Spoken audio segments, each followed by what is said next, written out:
Europe is entering one of the biggest demographic shifts in its modern history. The numbers point in one direction: fewer people, older populations, and rising pressure on the labour market. The changes are slow but structural, and they will shape Europe's economy, society, and global competitiveness for decades. Eurostat predicts the EU population reaching a peak of 453 million in 2026 before beginning a long decline. Even with current trends, the EU is expected to fall to around 428 million by 2050. Without migration, the picture is far sharper: 34% drop by 2100, meaning 1 in 3 Europeans would disappear over the next 75 years. This decline is tied to several factors. A new UNFPA survey across 14 countries, including 3 EU members, explains why Europeans are having fewer children than they want.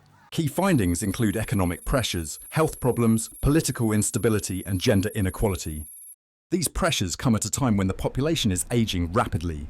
By 2050, the number of people aged 80 plus will almost double in EU. Citizens aged 70 and above will increase steadily, while all younger age groups, including those aged 40 to 60, will shrink. This shift is straining the workforce. The EU is expected to lose 1 to 2 million workers each year in the coming decades. European Central Bank experts warn that aging populations will make labour force expansion more difficult, limiting economic growth.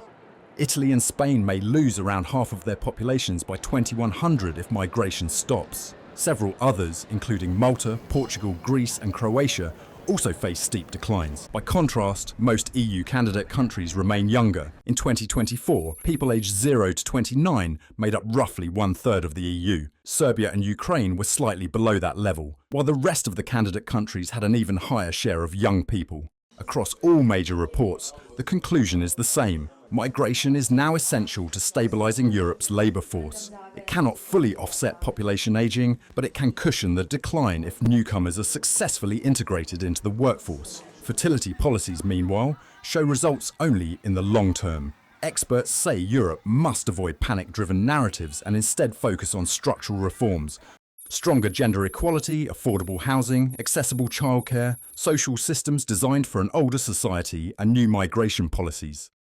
Demographic change is not a temporary challenge. It is a long-term transformation and, if managed well, an opportunity to redesign Europe's social contract for a more sustainable future.